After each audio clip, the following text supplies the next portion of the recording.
नमस्ते। MD Finvest धन की बात। आज बात प्रोटेक्शन की, इंश्योरेंस की, विशेष तौर से पर्सनल एक्सीडेंट की, जो बहुत कम पैसे में बहुत ज़्यादा फ़ायदा देता है।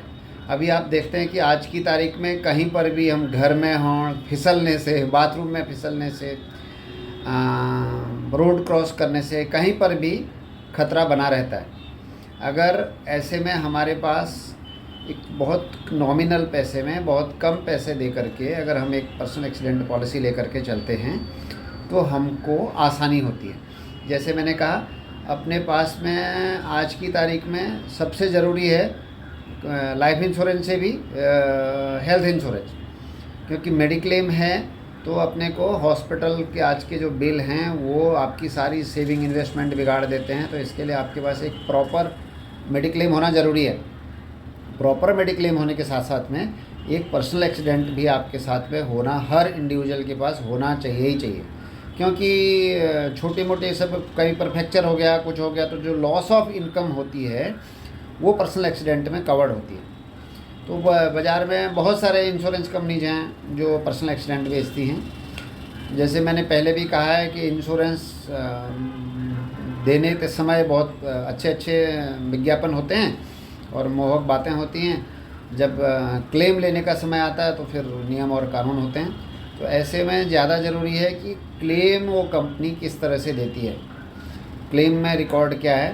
तो हम लोग नॉर्मली 3-4 लोगों के साथ काम करते हैं। हमारा जो प्रिफर्ड पार्टनर है वो HDFC अर्गो है, क्योंकि HDFC अर्गो का एक स्कीम है कोटि सुरक्षा करके, जो आपको 10 लाख रुपए से लेके 1 करोड़ तक का इंश्योरेंस देती है, और एकदम नॉमिनल प्रीमियम में 18 साल से लेके 65 साल तक के लोग जो है इसको इंश्योरेंस को ले सकते हैं। और हर चीज़ में, अभी कुछ ही दिन पहले हमारे ऑफिस असिस्टेंट हैं चांद भाई, उनका एक्सीडेंट हुआ तो 4 महीने काम पर नहीं आ पाए, तो ही गॉट द 2.5 लाख रुपया का क्लेम, लॉस ऑफ इनकम का करके। तो ऐसे बहुत सारे और भी लोग हैं कि पैर फ्रैक्चर हो गया या काम पर नहीं जा पा रहे, हाथ फ्रैक्चर हो गया, समथिंग जो भी है, तो आपको ट्रीटमेंट तो मिलता ही है, क्योंकि डेथ तो रेयर टू रेयर होती है। तो डेथ के अलावा जो इंजरी होती है, उस इंजरी में माना आपके पास मेडिक्लेम है, हॉस्पिटल का खर्चा आपको वहाँ से मिल गया मेडिक्लेम से, लेकिन जो अपनी इनकम लॉस होती है, हम काम पर नहीं जा पाते हैं या बिज़नेस पर समय नहीं दे पाते हैं, तो एक बेनिफिट, ये सबसे बड़ा बेनिफिट है कि जो पर्सनल एक्सीडेंट वाला अपने को देता है। उसमें कई सारे बेनिफिट हैं। परमानेंट डिसेबल अगर आदमी हो जाए तो पार्शियल डिसेबल हो जाए, इन केस ऑफ डेथ हो जाए तो उसके, अगर बच्चे हैं यंग एज में हैं तो बच्चों का स्कॉलरशिप है। तो कई सारी बेनिफिट्स हैं। भगवान न करे कि सबसे बड़ी चीज़ तो यह है कि मैं लोगों को कहता हूँ कि इंश्योरेंस ये नींबू की तरह समझो। आपने देखा होगा लोग गाड़ियों पर और यहाँ बहुत जगह पर जो है कुछ न कुछ लटका करके रखते हैं। उसके पीछे भावना ये रहती है कि भाई अनिष्ट नहीं आवे, तकलीफ आवे नहीं। तो हम भी यही चाहते हैं कि भाई आप 2000, 5000, 10,000, 25,000, 50,000 जैसे भी जो आप है, अगर आप बहुत नॉमिनल प्रीमियम है, अगर आप 1 करोड़ का ले रहे हैं तो 20-21 हज़ार रुपया साल का आता है विद GST सब कुछ कर कुरा करके। और कम लेंगे तो और कम आएगा, एकदम नॉमिनल है तो 1 रुपये की मैं 1,000-1,500 रुपये का सब जो नींबू लगा दिया। भगवान न करे कोई तकलीफ़ आवे, लेकिन अगर तकलीफ़ आएगी तो अगर हमारे पास उसकी व्यवस्था होगी तो हमारा जो नॉर्मल सिस्टम है वो डिस्टर्ब नहीं होगा। तो इसके लिए हर आदमी के पास में हेल्थ इंश्योरेंस ज़रूरी है, मेडिक्लेम होना ज़रूरी है। तो मेडिक्लेम के साथ में आपका एक नॉमिनल प्रीमियम भर के PA भी ले सकते हैं। तो जिनके पास हैं वो हमारी जो टीम मेंबर्स हैं उन तो शायद ले करके रखा होगा, नहीं भी है तो मुझसे या मेरी टीम से संपर्क कर सकते हैं। बहुत सारे लोग हैं, सभी अच्छे होते हैं, अपना अपना अनुभव का बात है। तो हमको लगता है कि HDFC अर्गो में वैल्यू फॉर मनी है। इन केस ऑफ कभी प्रीमियम ठीक है, इंश्योरेंस में मेरा ऐसा मानना है कि प्रीमियम के साथ साथ में सबसे इम्पोर्टेंट है क्लेम।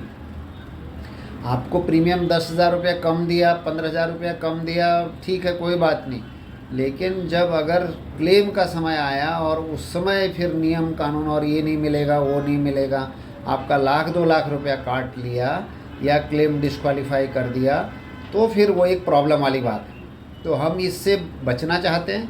इसके लिए अपने अनुभव के आधार पर जो क्लेम में फ्रेंडली है उन्हीं कंपनियों को हमारे क्लाइंटों को प्रमोट करते हैं कि भाई प्रीमियम ठीक है, लेकिन प्रीमियम के साथ साथ में इंश्योरेंस का रोल ही तब आता है जब आदमी तकलीफ़ में होता है। मैं हॉस्पिटल में भर्ती हूँ और फिर मुझे नियम कानून ये नहीं है वो नहीं है, तो ठीक है, मैं कोई नियम कानून का वायलेशन भी नहीं करना चाहता, लेकिन जो वाजिब है, जिस पर्पज़ के लिए मैंने इंश्योरेंस लिया है, वो पर्पज़ मेरा फुलफ़िल होना चाहिए। तो इसके लिए आप ज़रूर से एक पीए पॉलिसी अपने पोर्टफोलियो में ऐड करें। जैसे मैंने कहा कि सबसे पहले इंश्योरेंस, उसके बाद इन्वेस्टमेंट, उसके बाद ट्रेडिंग और सारी सब चीज़ें जो है, तो ये बेसिक चीज़ें हैं। ये बेसिक चीज़ अपने साथ में हो। आज हमने ये देखा है कि जैसे मैंने कहा कि कोटि सुरक्षा करके जो प्रोडक्ट है काफ़ी अच्छा है, उसकी डिटेल व्हाट्सएप पर हम आपको भेज भी देंगे, और जो जिनको इंटरेस्ट है वो हमारी टीम से मुझसे सीधे संपर्क करें। और भी जो प्रोडक्ट हैं, लाइफ इंश्योरेंस, जनरल इंश्योरेंस का पूरा पोर्टफोलियो हमारे पास में है। साथ में हमारा इन्वेस्टमेंट का पूरा पोर्टफोलियो है, mutual funds, corporate FD, bonds, NCDs वगैरह, डेट मार्केट में अपना काम है। फिर उसके अलावा ट्रेडिंग में हम लोग मोतीलाल ओसवाल के साथ में हैं, तो आपको करेंसी, कमोडिटी, इक्विटी जैसे जो है डेरिवेटिव सारी चीज़ें होती हैं, पूरा उस तरह से कर सकते हैं। और साथ में हमारा रियल्टी भी एक सेगमेंट है। आपको घर बुक करना हो, नया घर लेना हो, कुछ भी तरह का प्रॉपर्टी रिलेटेड इंक्वायरी भी हमारी एक प्रॉपर्टी डेस्क है, आप जो है हमसे संपर्क कर सकते हैं। हमारी कोशिश ये है कि MD Finvest all in one सारी जो फिनेंशियल ज़रूरतें हैं उसके लिए आपको सिंगल विंडो के रूप में आपको मिले, और आपको पर्सनलाइज सर्विस मिले। आपको जब ज़रूरत हो, ज़रूरत के समय हमारे लोग आपके साथ खड़े हों। ये बेसिक हमारी फ़िलॉसफी है, और सभी तरह की सर्विसेज आपके लिए उपलब्ध हैं। कोई भी ज़रूरत हो, इंक्वायरी हो, तो आप हमें फ़ोन कर सकते हैं। Thank you so much. नमस्ते, गुड मॉर्निंग। फिर से आज एमडी फिनवेस्ट धन की बात। आप देख रहे हैं कि किस तरह से बाज़ार में हलचल हो रही है, और बाज़ार में क्या, दुनिया में हलचल हो रही है। पहले रूस यूक्रेन युद्ध हुआ, और 3 दिन पहले सडनली खबर आई कि इज़राइल में हमास ने हमला कर दिया है। फिर इज़राइल और फ़िलिस्तीन का वॉर शुरू हो गया है। तो हमारे लोग जो है वो सैटरडे को हुआ था, तो बाज़ार क्या खुलेगा उसके डर के मारे मार्केट थोड़े नीचे भी आए। मुझे भी कई लोगों के फ़ोन आए कि अरे मार्केट तो बहुत नीचे जा रहा है, जाएगा, ये हो जाएगा, सब बेच के बाहर हो जाते हैं, ऐसा करते हैं, वैसा करते हैं। लेकिन मार्केट तो अपनी चाल चला। हमको भी लग रहा था कि शायद क्रूड बहुत ज़ोर से बढ़ेगा, जैसे यूक्रेन के टाइम हुआ था लड़ाई में। अभी ऐसा कुछ रिएक्शन आया नहीं, लेकिन उसके साथ ही आप देखोगे तो मार्केट तो वापस से ऊपर आ गया बहुत ज़ोर से। यही होता है, जब हम सोचते हैं कि मार्केट नीचे जाएगा, मार्केट ऊपर आता है, और जब हमको लगता है कि मार्केट ऊपर जाएगा, मार्केट नीचे आता है। लेकिन मैंने जैसे आपको लास्ट वीडियो में भी कहा था कि जब बाजार, पैसा कौन कमाता है, जो ऊपर में बेचता है और नीचे में ख़रीदता है। अभी जब निफ्टी 19,300 के आसपास आया था, तो किसने ख़रीदा? जिसने ख़रीदा उसको अभी 19,800 500 पॉइंट निफ्टी बढ़ गया है। स्टॉक अच्छे खासे बढ़ गए हैं। उसको यहाँ पर 800, अब जो ये जोन आ गया है, अगर 800 के ऊपर मार्केट टिक जाती है, निफ्टी हमारी आज का क्लोजिंग अगर आ जाता है, तो हमको लगता है कि मार्केट फिर से देखना, कल के बाद सारे लोग बनाएंगे मार्केट न्यू हाई बनाएगा, और फिर सब लोग ख़रीदने आएंगे, फिर मार्केट नीचे आएगा, हम ऊपर में ख़रीदेंगे और फिर बोलेंगे और मार्केट, हमारा पैसा तो गिर गया।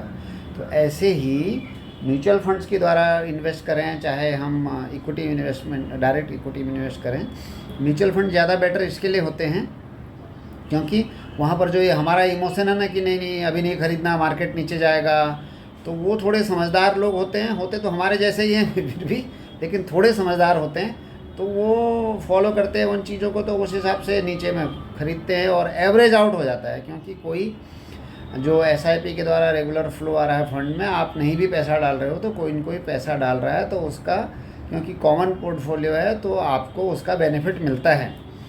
डायरेक्ट इक्विटी में उतना हो नहीं पाता, क्योंकि डिसिप्लिन वे में जितना हम चाहते हैं कि जिस तरह से करें वो हो नहीं पाता। जब मार्केट नीचे जाता है तो हमको डर लगता है, हम खरीदते नहीं हैं कि नहीं और नीचे जाएगा, फिर इतना ज़्यादा शोर है, इतनी ज़्यादा खबर है कि ऐसा हो जाएगा वैसा हो जाएगा, और फिर ऊपर जाता है तो हमको लगता है कि यार अरे ऊपर जाएगा तो हमने बेच दिया तो फिर ऊपर जाने लगता है।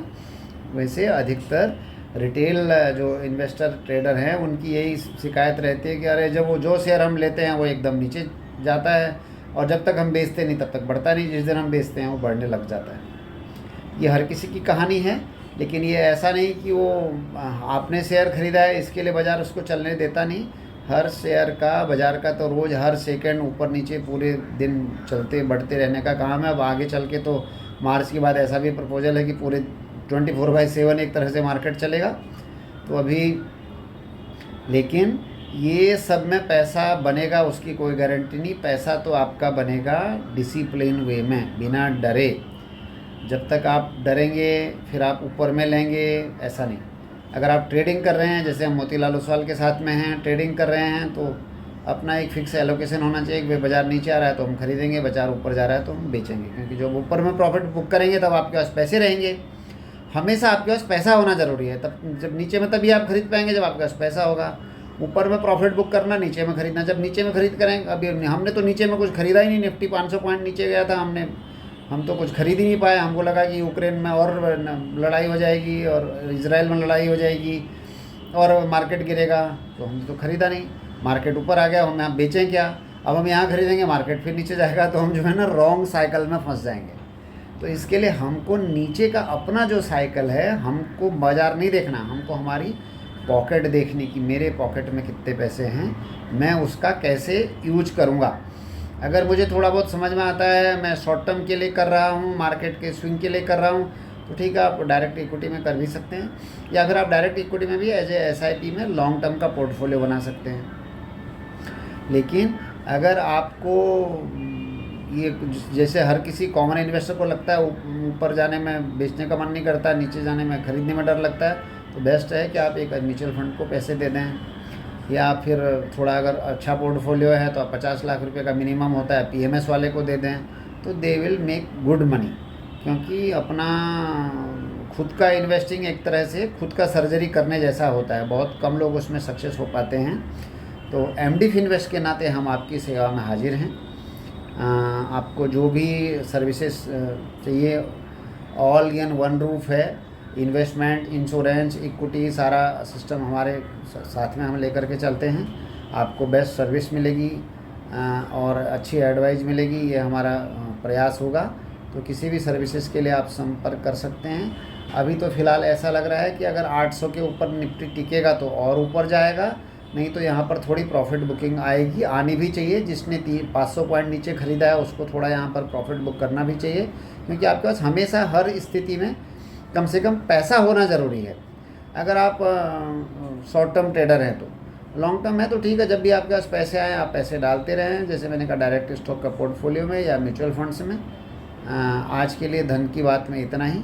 फिर अगली बार एक हेल्थ इंश्योरेंस पे हम लोग बात करेंगे, क्योंकि बहुत महत्वपूर्ण विषय है, क्योंकि हमारी सारी इन्वेस्टिंग सेविंग हिल जाती है। अगला वीडियो हम लोग हेल्थ इंश्योरेंस पे, मेडिक्लेम पे बनाएंगे। धन्यवाद।